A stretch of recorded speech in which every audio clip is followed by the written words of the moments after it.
آج ہمارے بہت سارے نوجوان بھائی کہتے ہیں ہمیں میوزک سے سکون ملتا ہے، ہم کوئی اپنی پسند کا میوزک سنتے ہیں تو ہمارے دل کو سکون ملتا ہے۔ میں کہتا ہوں وہ دل مردہ ہے، وہ دل مر چکا ہے، وہ دل ڈیڈ ہو چکا ہے جس دل کو میوزک سے سکون ملتا ہو۔ اس لیے کہ ایمان والے کے دل کو تو میوزک سے سکون نہیں ملتا ہے، ایمان والے کے دل کو اللہ کے ذکر سے سکون ملتا ہے۔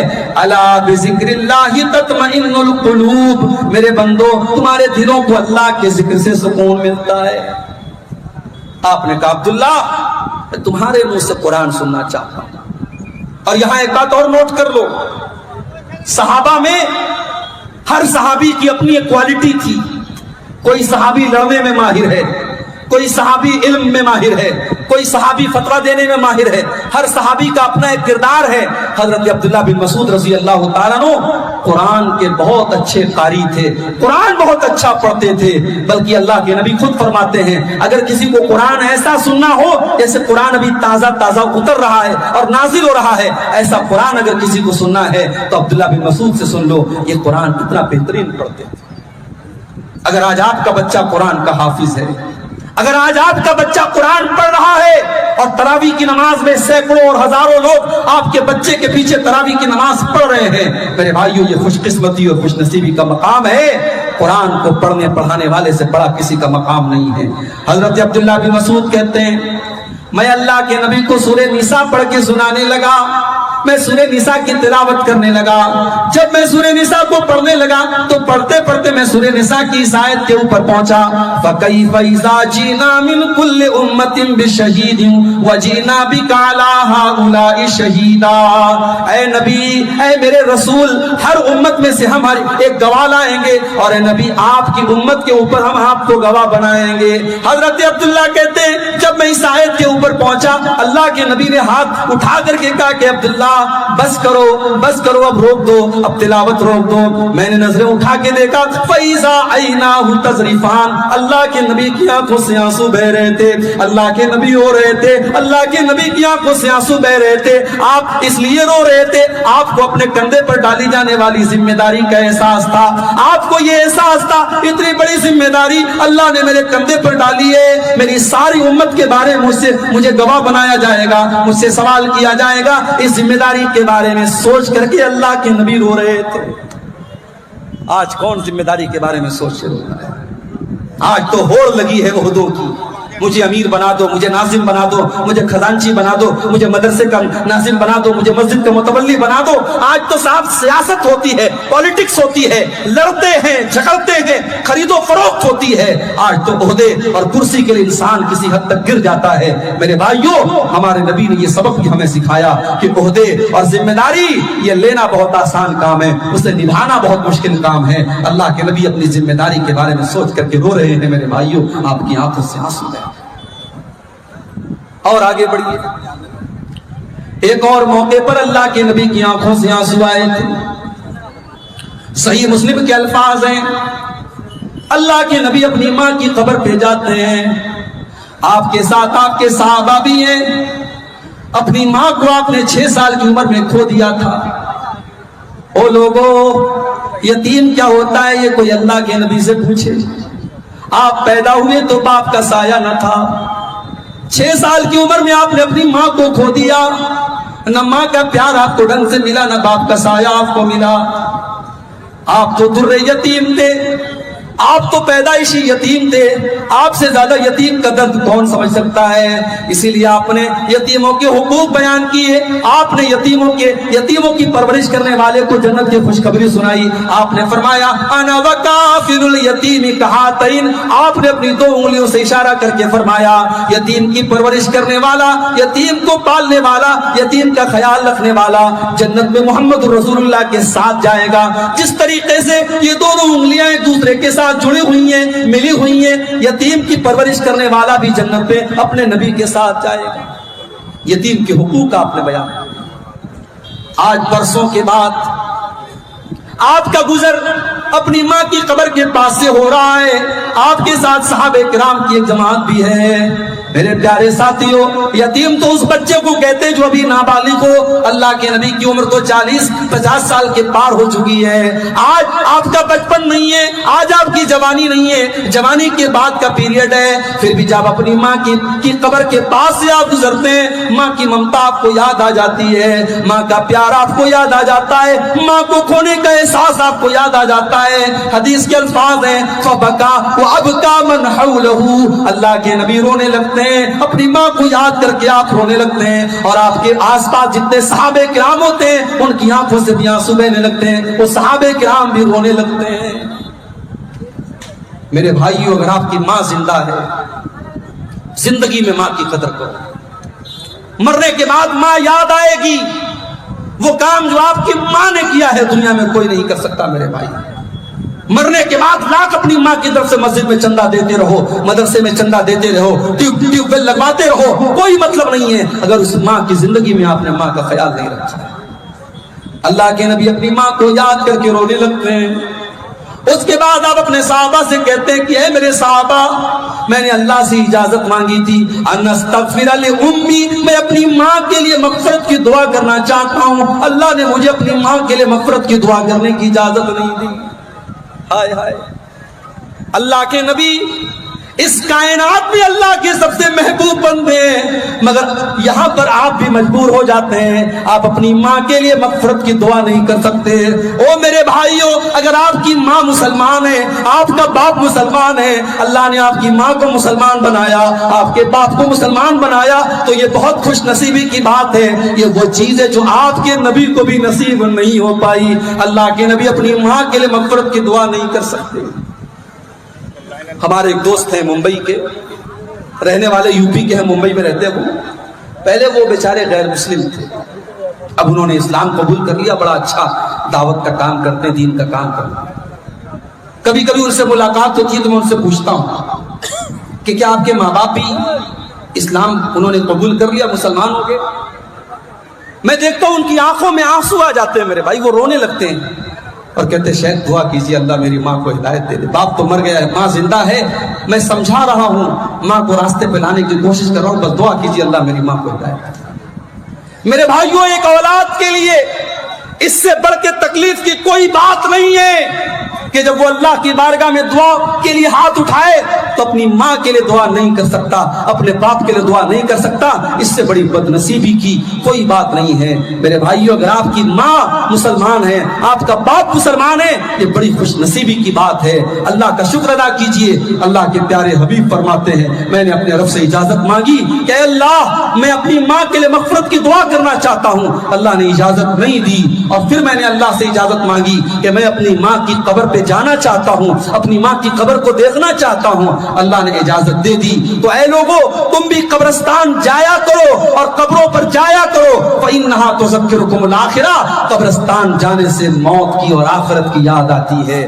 لیکن یہاں یہ بھی بتا دوں میں آپ، ہمارے ہندوستان میں شاید آپ کے کٹیہار کے علاقے میں اور سیمانچل کے علاقے میں یہ چیزیں آپ کو کم ملیں گی، اللہ کا شکر ہے۔ تھوڑا سا آپ اور ادھر چلے جائیں، تھوڑا سا آپ یو پی کی طرف چلے جائیں، راجستھان کی طرف چلے جائیں، دلی کی طرف چلے جائیں، کوئی شہر خالی نہیں ہے، کوئی شہر خالی نہیں ہے جہاں بزرگوں کی قبروں کے نام پر بڑے بڑے مقبرے بنے ہیں، اور جہاں بڑی رونق لگی ہے، مرد و عورتوں کا جمگٹ ہے، اور وہاں باقاعدہ شرک ہو رہا ہے اور اللہ کو ناراض کرنے والے کام ہو رہے ہیں۔ میری پیاری ماں اور بہنوں، ایسی ہی عورتوں کے بارے میں اللہ کے نبی نے فرمایا تھا لعن اللہ زوارات القبور، ایسی عورتوں پر اللہ کی لعنت ہو جو بہت زیادہ قبرستان جاتی ہیں۔ اسی لیے علماء نے کہا کبھی کبھار عورتیں قبرستان جا سکتی ہیں، اپنے باپ کی، اپنے شوہر کی، اپنے بھائی کی قبر کو دیکھنے کے لیے، موت کو یاد کرنے کے لیے جا سکتی ہیں، مگر جو عورتیں بہت زیادہ قبرستان جاتی ہیں اللہ کے رسول نے لعنت فرمائی ہے۔